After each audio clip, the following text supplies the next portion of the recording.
titled Getting Personal, focusing on curriculum built for one.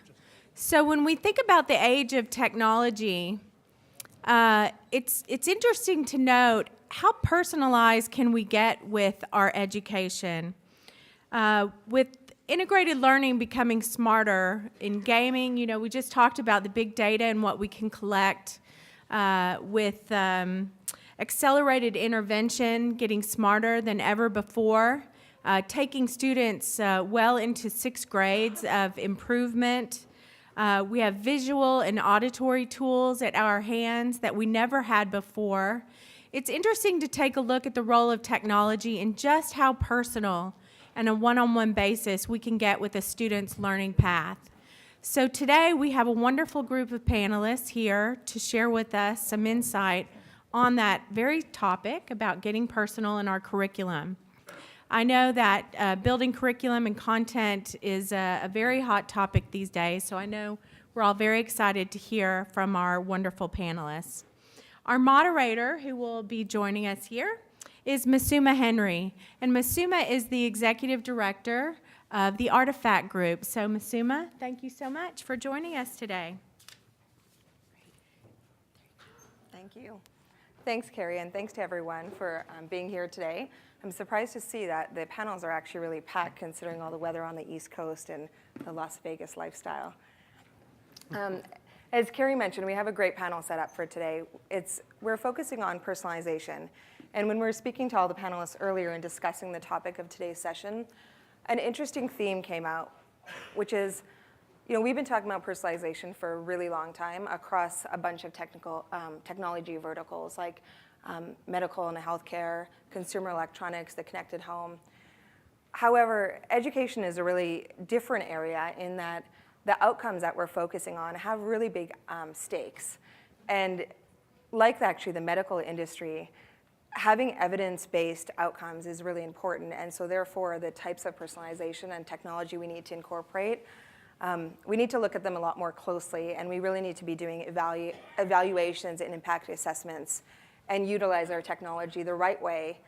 And in the earlier panel that was just now, we talked about, you know, asking the right questions. That's really important. So a bunch of our panelists have interesting experiences here, and I want to start off by having them introduce each other, and then we'll get right into questions. So Raj, we can start with you. Sure. Hey, my name is Raj Valli. I'm founder and CEO of a personalized learning platform technology company. That's a mouthful, but we'll talk about that in a few minutes. And I'm here.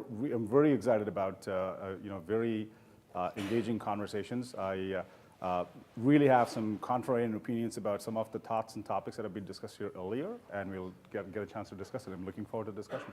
Great. Hi, everybody. I'm Stephen Laster. I'm the Chief Digital Officer for McGraw-Hill Education. And McGraw-Hill Education really is about learning and learning outcomes. And this is a topic that is near and dear to my heart because I think we live in an age where we can really weave together curriculum, technology, and pedagogy to really move teaching forward. So I'm thrilled to be here to talk about this. Thank you. Hi, everybody. My name is Dan Yan. I'm the founder and CEO of Rullingnet Corporation, which is changing the name to VINCI Education, as you know, as brand VINCI. So I'm also the creator of VINCI Blended Learning. What we are really serious about is really learning for young children, anywhere from PK to grade 3. And I take that as a personal experience because I have 2 kids right in that age range, 4 and 5. So I'm living that every day. And I hope that we'll have an opportunity to discuss how we can individualize the learning for each child. Great. Well, I want to start with the big question that I think a lot of people are wondering about, which is, how is personalization different today than it was 10 years ago? Raj? Thanks, Masuma. I actually want to pose a question to the audience. How many of you actually took a flight to come here to attend this conference? It's about 80%. Would any of you, would you have actually climbed into the aircraft if I told you that there was probably a wee bit chance the pilot may not land the plane? No hands went up, right? That's what I thought. Think about when we talk about personalized learning, think about what's happening with our pilots, with our surgeons. Think about anything you have learned in your life. You know, I keep frequently talking about how one learns to drive a car because I think I would probably can take for granted that probably everyone here in this room would have actually learned to drive a car. But it's actually no different than how you learn anything else in life. It's a very personalized learning process. Someone actually shows you how something is done. They'll show you, hey, here's how you hold the wheel, here's how you actually do this, and they'll put you behind the wheel, and they'll actually ask you to drive, at which point they will actually give you feedback. Hey, don't make that left turn, stop here at the stop sign, no, no, no, no, no, and you've all gone through this before. And then they'll evaluate you to see whether you know actually how to drive or not. This is exactly what happens with bank tellers and every other profession. Unfortunately, in education, if you really think about it, teachers, because of the way we are structured, they essentially will show you how something is done. Here's how you solve an algebra problem. And because they can't watch every kid do the problem, they'll actually give them homework and say, hey, why don't you do these 10 problems and come back? They'll assess the performance on these 10 problems, and then they'll say, okay, they'll either reteach the problem or move on to the next topic. Now think about if I were to teach you to drive a car exactly like this, because I show you how to actually drive a car, and because I cannot watch you because I have 20 other people to watch you at the same time, I kind of apologize and say, give you the keys and say, hey, show up my doorstep. If you do, I kind of sort of know that you know how to drive a car. Makes no sense. And personalized learning is all about actually focusing at the point of learning and figuring out what's really happening at the point of learning. That's what we are about. And what we have done in Tabtor is, what has been a black box, we are actually trying to unravel the black box, and we are trying to put digital eyeballs for every teacher so they can actually understand truly what's happening for a kid when they are actually going through the learning process. That's what we have really done, and that is personalized learning. And I really have a pet peeve about how we actually treat our kids. We spend $810 billion a year in teaching kids, about $7,700 a student a year. That's the highest of any nation. But look at, I do believe in big data, the earlier discussion, but if data is evidence, US ranking in OECD from 2000 to 2013, over the last 4 times, every 3-4 years, we've gone from rank number 24 to rank number 36. We are actually behind Slovenia and Iceland and every other country. There is something fundamentally wrong in the way we are actually teaching kids because we think that the stakes are not high. If we actually raise math scores to the levels of Canadian students, by the way, they're not very high either, 3/4 of a point, we will actually add $77 trillion in 80 years, or actually adding 20% per paycheck per US person here every year, year after year. Now, we have, as a nation, to decide whether this is enough of a high stake or not, and we have to change the way we are doing things. And Stephen, what are your thoughts on that? How are we doing so far as a country, and what are your kind of imperatives for the future? So building on what Raj said quite eloquently, and I agree with much of it, it is an imperative to help fix both K-12 and higher education to arrive at better outcomes. It's important for GDP, it's important to have an engaged society, and it is very true, we spend a phenomenal amount of money on education. If we go back in time, way back in time, there's always been personalized learning. It was the apprenticeship model, right? And arguably, that was some of the best education one could receive, and in many of our trades, it's still in play today. I have a neighbor who's a master plumber. He went to school, but then it was the 4-year apprenticeship that set him on his course of being very successful. The truth is, it doesn't scale.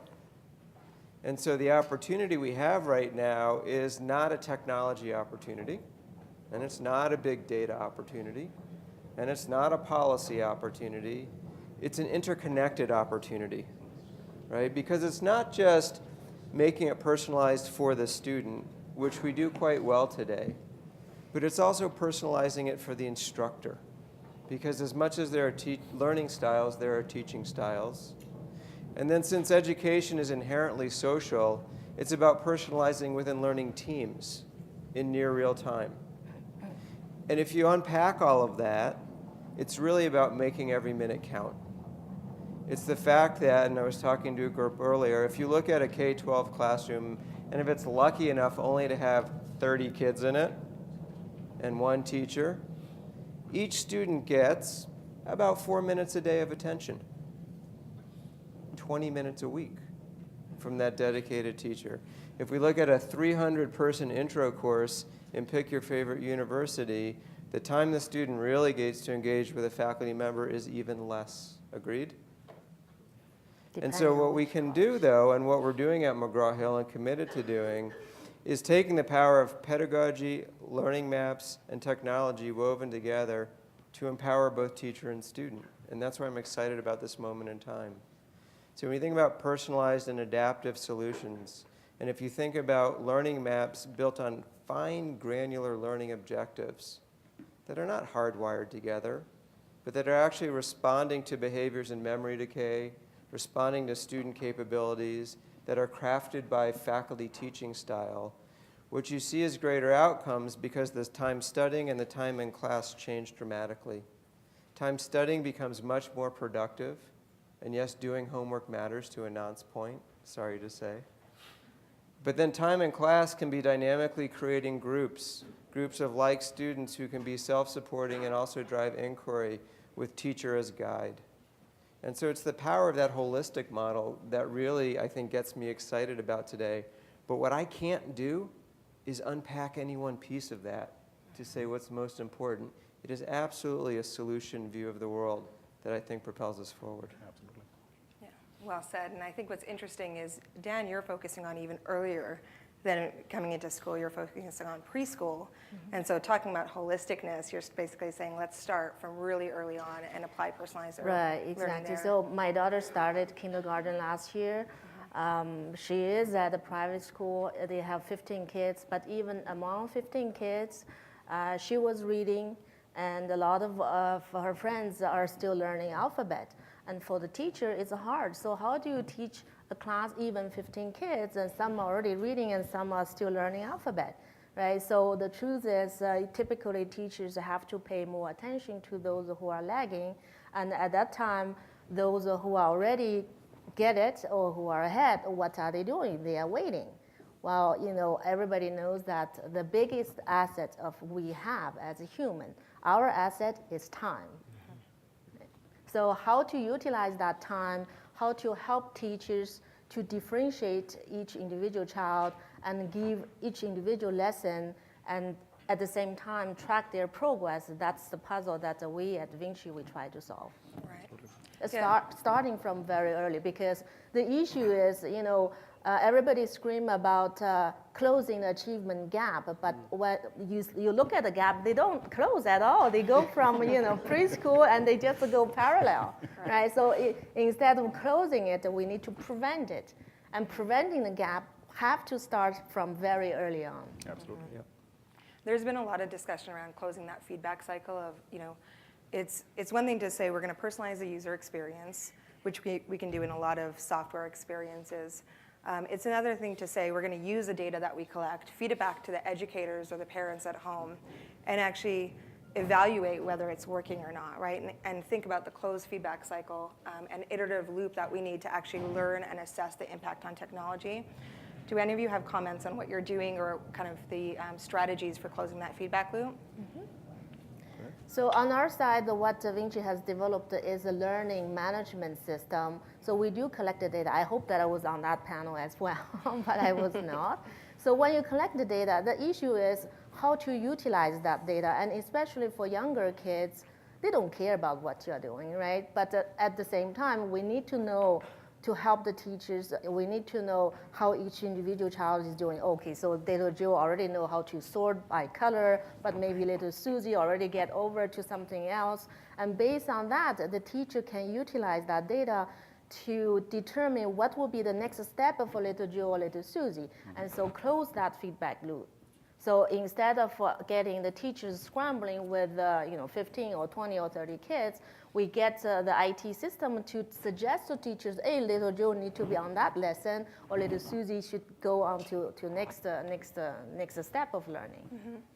Yeah, and I think I think it's the right thing to do, and honestly, it's the only thing to do. I mean, if you think about everything that we take for granted in life, you've all seen junior league soccer being played in our backyards, and actual professional soccer being played. I don't think you expect the coach to go and say, "Hey, here is the playbook.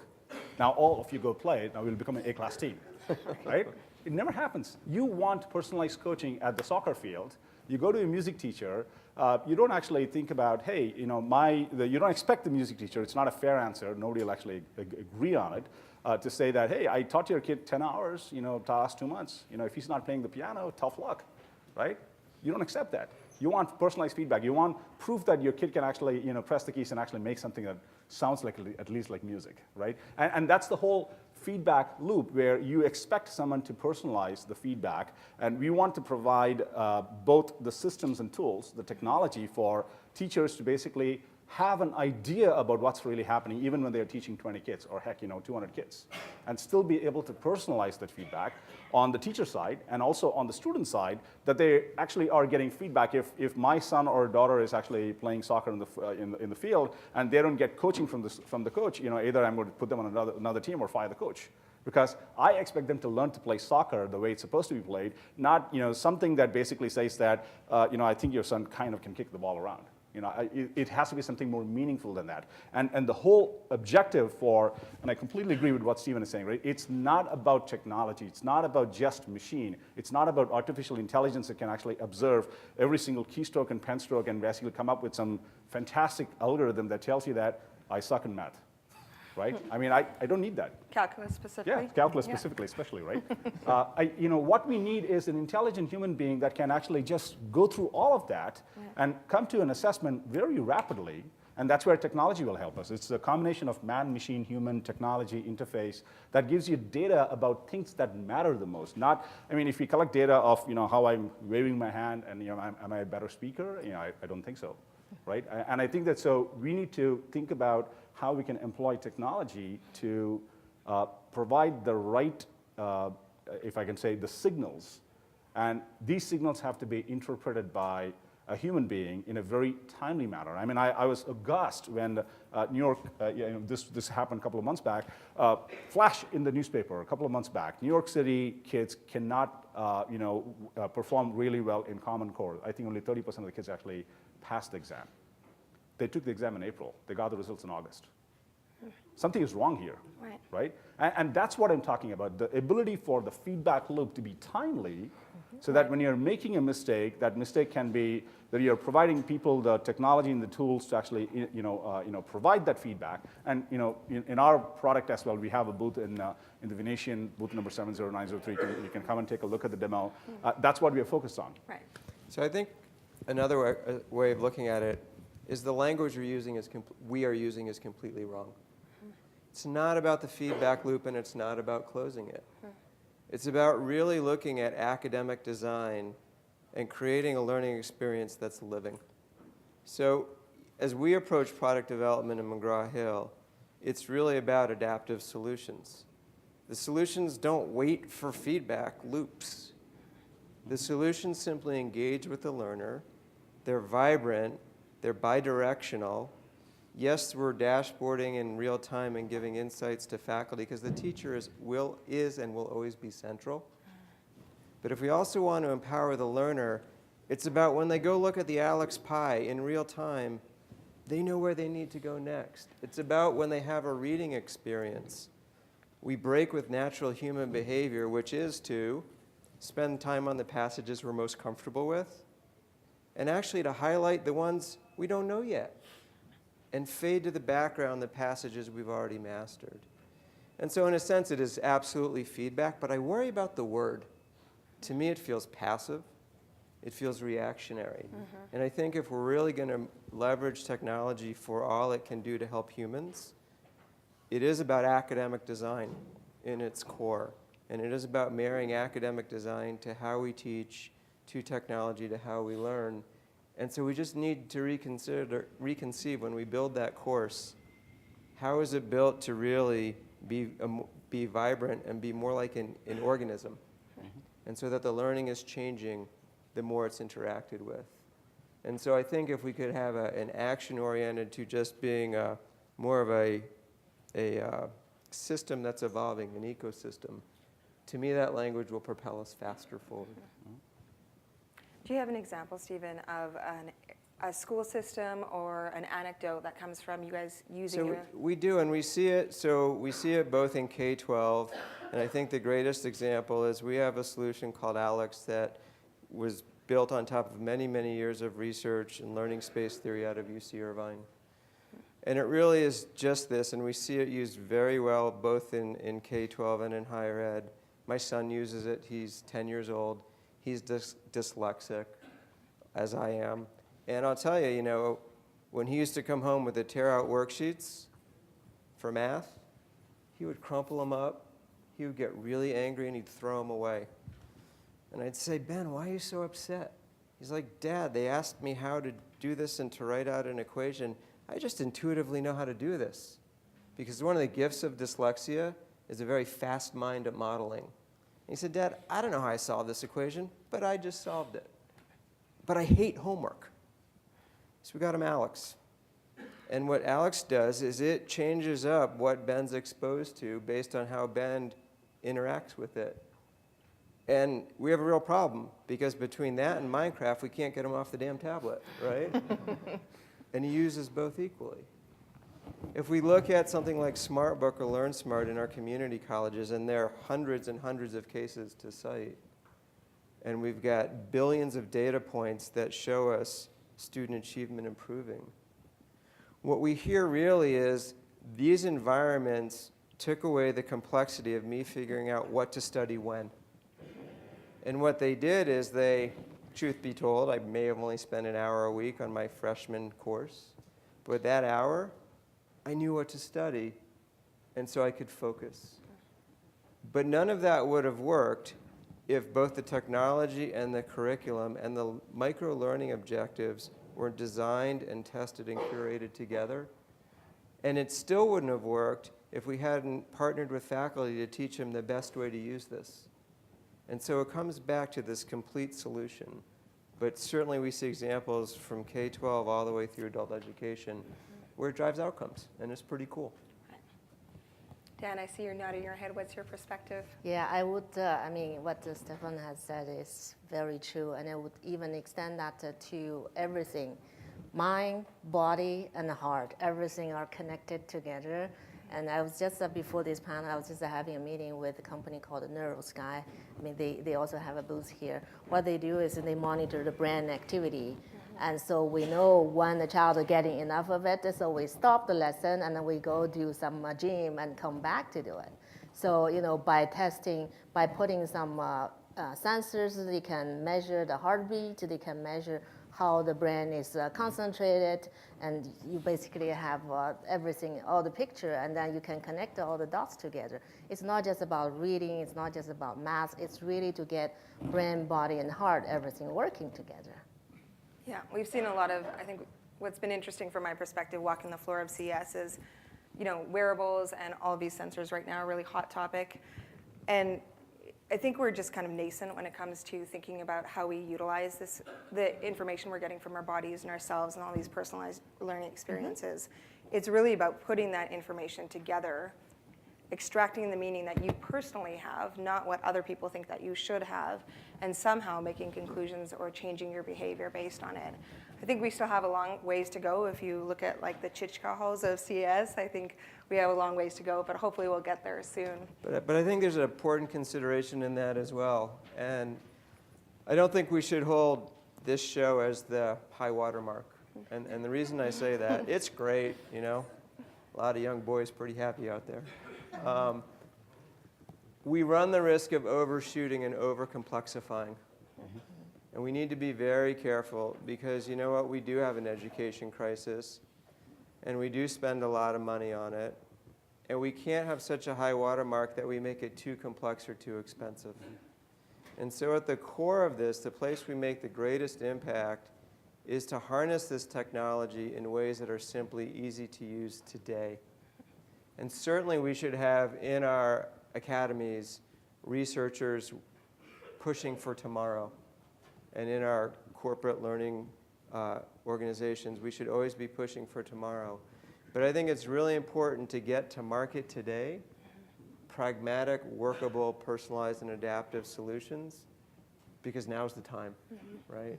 And you know, the average K-12 classroom still has a connectivity issue, right? The average community college still has a digital divide. And my worry is if we build for the gadgets we see in some of the corners of today, those gadgets are still out of reach of a large part of the population we need to serve. So yes, we should see what they can do for the future, and I love them for what they are. And a lot of my colleagues at work have Google glasses for sure, and I think they hold promise in the future, and they're cool. but we need to just blend it up with also what we can deliver today, if that makes sense. And that's a really good point. So on that question, what is your experience of what is working today, Raj? Well, I mean, I think I completely agree with Stephen, right? I think that there is a point where you can abuse and overuse technology, and and then you have all these fantastically designed gadgets that don't talk to each other. Then you actually, create APIs and fantastic gizmos, and probably employ more software programmers. Wearing robots everywhere. Yeah, and I think to Dan's point, I think that there is value and merit in using gadgets that like Google Glass or the heart monitors or the brain monitors. I think in pockets for special needs for certain circumstances, I think they are fantastic, and I think almost needed, desperately needed. For children who are special needs, children who actually have special handicap, whatever. But I think that what's really working today, I think we are seeing that if you look at what's been out there. I have personally seen that, I think early 2000 was, I think, the advent of, internet technology, online learning, all of those things. But still, to Dan's point, the gap has not reduced. Performance has gotten poorer, and really measurable impact has not been done because people were looking at this from a technology perspective rather than from a learning perspective. There is two fundamentally different things. It's almost like, when, the oft-repeated cliche statement about, if Ford was not there, somebody would have actually built a better horse-driven carriage, right? I think we have to fundamentally rethink what's important, what's needed, and just throw out everything else that's not working. And I think that, wearables, more personal technologies are obviously, completely destroying barriers and hurdles that have been there. I think we went from desktops, then we went to laptops. I don't think we can argue that laptops didn't have their value in schools or tablets, early tablets. Now we are having these form factors of these cell phones and iPods that can be actually that can be treated as clickers that can actually tell a teacher teaching a class of 30 kids whether 30% of the class got it or 90% of the class did not get it, right? And that's good feedback for a teacher. If I was a teacher, I would like to know that. If I'm just continuously talking and I spent an hour and then 90% of kids did not get it the whole hour, I just wasted a very good hour, right? And so I think what's really working is usable technologies like tablets, usable technologies like iPods. And I think to some extent smartboards because they enable teachers to do things better. What's not working today is teachers have more tools. You have the Power School, you have the grading system, you have the PowerBook, you have the administrative junk. But if you ask them, if I get a stack of paper, and if I have 30 kids in the classroom, and they all do 10 problems, you have to grade 300 problems, exactly what you did in 1700, right? And that has to change. We have to amplify things that are supposed to be having a meaningful impact. We have a crisis actually, to be honest, because UNDP World Population Report states that by 2025, in 12 years, we're going to have 1 billion more people on the planet. And guess what? The Bureau of Labor Statistics actually says that 50% of teachers abandon the profession every 5 years. Now go figure out how to solve this problem, right? And that's the problem to be solved. We are way beyond the tipping point. There are certain things that work. Let's try to see how we can actually use usable technologies like tablets and other things to have meaningful solutions that actually amplifies, makes teachers more efficient. God, they work in investment banking hours and get paid less than a tenth of that, right? And we're expecting more and more and more. Right. I think we have to solve some real problems on both sides of the fence. Yeah. And I think building on that, those are excellent points. So it's about reducing the complexity, if I generalize some of what you were saying. And we certainly believe that at McGraw-Hill. So it's about standards. It's about why can't there be universal education identity for the students, right? Why can't that identity be portable? We at McGraw-Hill believe deeply in open systems and open standards because it's an ecosystem that results in learning.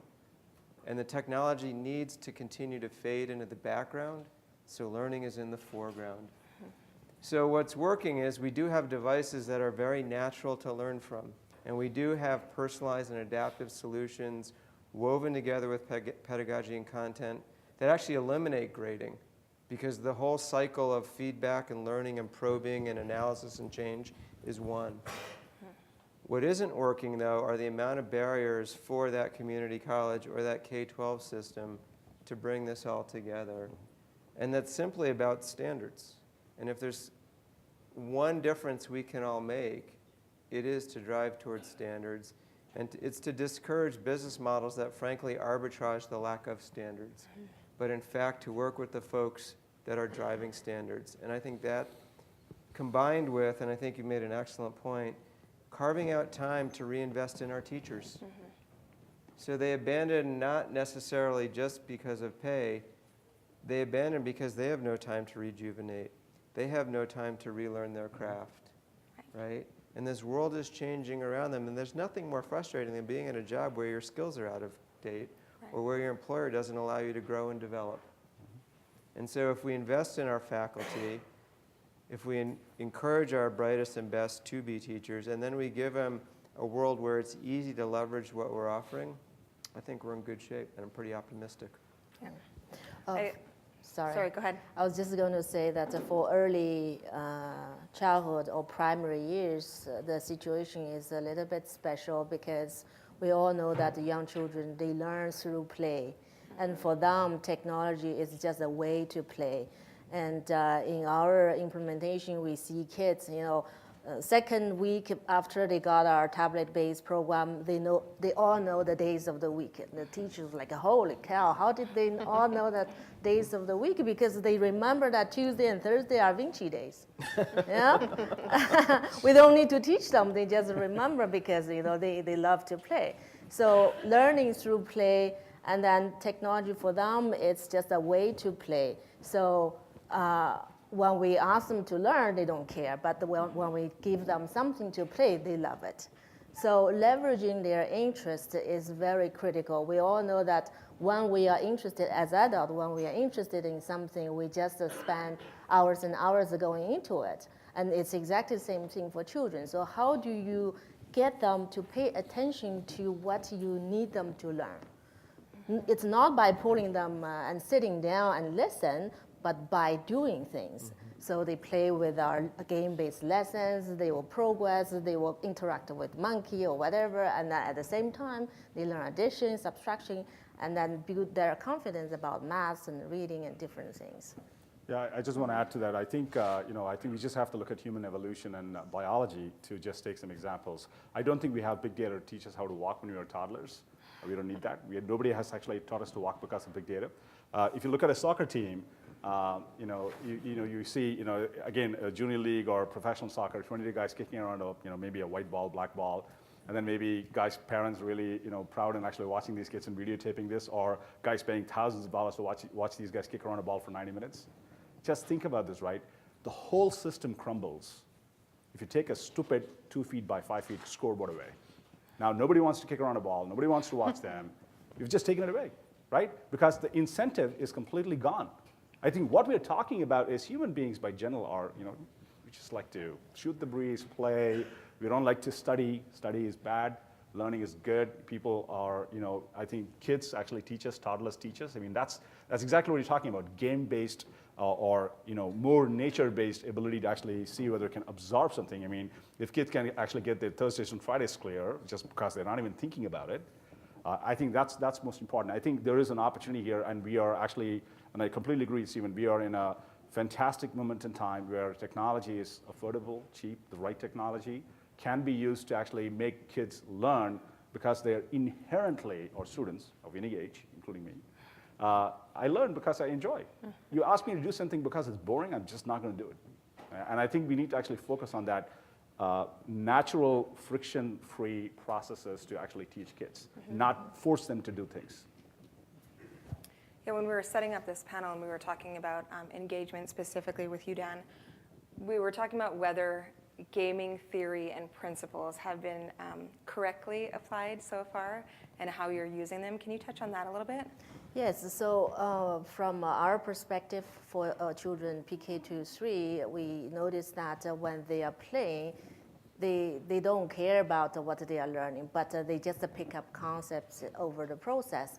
And so I think gamification is definitely one of the possibilities for children to concentrate. I have adopted boy who just arrived a few months ago. I couldn't pull him down sitting there even for 5 seconds to start reading a book. But when I put him on our VINCI program, I don't need to say anything. He will just keep going, keep going, keep going. So kids, they have concentration for things they are interested. And so the first thing, how we break that barrier so that they are interested in learning, which is our goal, everybody's goal, that we need kids to learn. And so the first thing is to make the learning fun. Like Stefan was saying, learning itself is an experience. How to make that experience fun and intriguing and for them to be willing to spend time on it. This is something I think we need to solve. And I think that's true at all ages. We recently introduced a game, and I'll say this name very carefully because if I say it wrong, it's Government in Action is the name of it. Say it quickly for a second. Yeah, there's a lot of risk there. Yeah. And it was thoughtfully designed around learning objectives, around behaviors, around wanting to help non-government majors, so freshmen in college, maybe high school, juniors, seniors, who had no interest in government, but who, for whatever reason, needed to learn about how this government in this country works. And it starts with authentically thinking about sort of the goals of the learning experience, and then we worked with some great game designers to make it fun and engaging. And the hardest thing with it is getting the students off of it, right? And to your point, people are naturally competitive, and the scoreboard's up there. But it's not just about the outcome of the game. It's about the embedded learning objectives that are mastered or not mastered along the way so that the teacher has teachable moments to take the learning further, right? So gaming done that way, I think, is very powerful. And I think we're all sort of saying that. Absolutely. But don't for a minute think you can just take some sort of retail entertainment game and necessarily turn that into learning. You might, but don't forget at the end of this, we're trying to impart mastery and knowledge. And so we have to understand not just the outcome, but all the intricacies of mastery that can happen throughout the game. And done that way, it's very powerful. I totally agree.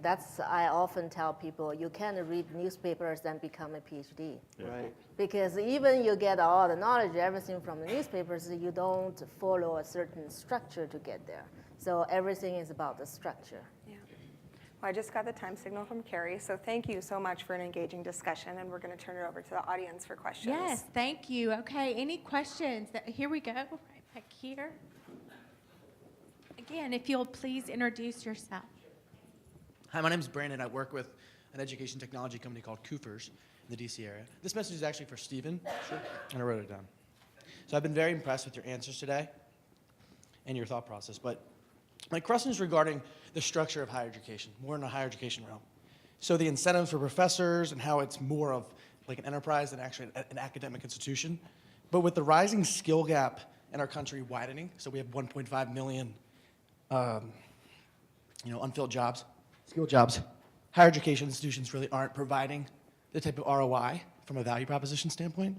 So does there need to be a new type of system, a new type of institution even, to adequately prepare students for jobs for today and to ensure that personalized education becomes more of a reality in the higher education? Thank you. So I think that's a great question. Great And I was a higher ed CIO, and then I was also before that in higher ed creating online learning programs in the early 2000s, and I also had a consulting company that consulted to provosts and presidents. Higher education is not monolithic in the States. It's 4,500 institutions, and there's some very different, as we all know, some of those campuses are very different. They're the campuses where it's working fine, and there's no crisis, and they're all the way down to some campuses where if you add back, the depreciation and unfunded maintenance on their buildings, they're technically bankrupt, and there's consolidation happening down there. So I think what you see in this moment of crisis, and I was talking to some folks earlier, think of this industry, right? So it has you can buy this product, although most people never finish receiving the product because they either graduate late or don't finish, right? It's going up, 2x the rate of inflation. There's only one creditor left to offer debt to help you buy the product, the US government. And it takes, on average, right, the year of 1 year of household income to pay for a year of college, right? This sounds like the housing bubble, right? And so there is a forcing function of change, right? The credit markets and the tuition markets cannot continue at this pace. And that's going to force a function both on new models of education. It's going to force probably some consolidation. It's going to look at ways of maybe stopping the arms race for what's installed in a dorm. Have you been in a dorm lately? Right? Better in my house, right? I'd love to work out at their athletic center. And so there are some grand experiments. There are schools, for example, that are right now offering a less expensive degree with the same faculty if the student agrees not to use the campus center and the gym and the dorm and all this other stuff that adds cost. There are schools, as we heard earlier, that are really looking at a competency-based model to reduce time to degree, which, by the way, reduces cost, right? We're also seeing in our community colleges, obviously increasing demand, but we're also seeing growth in our modern version of our vocational institutions, which I think is right on. Because there's skills gaps in every area. There's skills gaps in the white-collar jobs and in the blue-collar jobs. And so we're actually seeing a more heterogeneous approach to higher education re-evolving. It's moving back to what it might have been, but with a more efficient delivery mechanism. And so to answer your question, in the short realm, I think you're going to see a lot of experiments. I think it's going to be forced by the economics of the situation. I think that's healthy, but we have a lot of really, I think, innovative deans, presidents, and provosts that I speak to who are absolutely not up to the challenge of the experiments. They're driving them. And so I do think we'll see in the next between 3 and 7 years some major reinventions in higher education that are going to be really powerful because the experiments are happening now. Great. One more question. Here we go. My name is Dr. Tinker, and I am a pediatrician. And I'm very interested in what you said about early education. There are a number of studies we have at Children's Hospital where the frontal lobe of children, based on using video games or not using motoric experiences, are altered. Meaning, apparently, the executive function and the attention span seem to have been altered by what we're doing electronically. My question for early childhood is, if you consider children that will become professors, doctors, lawyers, number one, what will we do to maintain those executive functions which we need? And number two, I'm kind of interested in the Chinese versus American model, because they tend to drill like we used to. 50 math problems, just rigorous training for the future, versus what has become a problem. A lot of my college students have 8th grade writing skills, and they're going into public health. So I know I asked a very broad question, but I think you understand the issues. I love your question. And I would love it to be one-on-one global education, because that's what I do. Okay. I love your question for both questions. I'm very passionate about. The first one related to executive function. I know that not everybody is a brain scientist, but just let's visualize a block diagram where the overall memory functions are separated into two pieces. The first one is the short-term memory, and second part is the long-term memory. Okay. When you have a lot of technology distraction and TV and all this, most of these content, they act on the short-term memory and they don't go into long-term memory, and it's even, you forget retrieval. Okay, retrieval function, meaning say you remember a concept, one day you need to use this concept, calculus or whatever, take it out and try to use it. These technology pieces are called distraction. My kids don't watch TV because there is overflow of information that children cannot process it. So what they are doing is they just watch it without thinking it, because it doesn't get down to the long-term memory, and it doesn't really help them to retrieve the information and try to process that in the short-term memory or in the executive function area of the brain.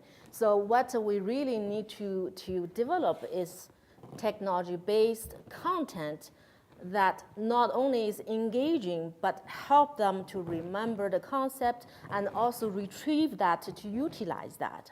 So the learning through technology cannot just be learning through technology. It has to be real life connected. It has to be, say, for example, we talk about a game in the shopping, in the grocery store. We help the character, which can be a monkey, to go pick up the fruits, and then we come back to put the different fruits into a chart, so they are learning statistics. and then how to reflect that in the real life, and then we get them to go home or in the classroom to play again with different fruits, and then let's see again if they are able to put the chart together. Right? So help them to remember the concept and retrieve the concept to utilize it. This is a distinction what I call between the good technology and the bad technology. So I remember an article I saw. You can just think about the two ways of using technology. One is it's like a water skiing. So you are pulled, right? You are doing water skiing, you are pulled. You really don't have time to process, to look at on the show what you are seeing. And this is the things that you do a lot of video games, you are driven. But the other way of using technology is you drive the technology. You take your time, you go process it, and you understand it before you move to the next step. It's like a scuba diving. So it's a water skiing versus scuba diving. And for children, from education point of view, you really need to look for this scuba diving type of experience. That means let children drive what they need to do with technology, rather than getting technology to drive the kids. Yeah, so that answers your first question. Is that okay? Yeah. Okay. So the second part, comparing Chinese model and American model, or generally speaking, North American model, because I live in Canada. So I think there is, I've been studying that for quite a bit of time, because I grew up in China and then lived the rest of my life here. I think the major difference is Chinese education take education as an obligation, which is the same way as the North American education. Education is an obligation. We know that we have to go to school. My daughter yesterday was asking me before I come here, oh, I have to go back to school again. It's not fun because I have to sit down and listen. It's not a fun experience because it's a necessity. I think in China, it's the way it's perceived is parents, they are on it. They drill their kids at the same time as teachers. In North America, it's slightly different because average parents don't like to drill their kids, right? So, but at the same time, you look at the different learning styles, you see that in North America, we promote a lot more creativity, reasoning, logics, and all these things, which it doesn't really exist too much in the traditional Chinese education. However, I have to say that certain part of China, like Shanghai, where we do work together with them, they start to realize that. And so for early childhood, in like a kindergarten and preschool, they start to incorporate Montessori and Reggio Emilia approaches and give children opportunities to explore and do inquiry-based learning. So basically give some control to children. So when you give control to children, you'll be totally surprised because they can be very innovative. They will find a way how to figure out. And that's something I believe that doesn't matter, Chinese, American, or whoever, we need to promote this type of inquiry-based learning. Give children, doesn't matter how old they are, give children the possibility to control their own learning experience. I just want to add to, I think it's a fantastic point I think Dan, you made. There is a big difference between just drill-based experience. I kind of like to twist it a little bit to say practice plus. If someone, if I were to ask you what's 3 times 5, I think everybody in the audience will say 15.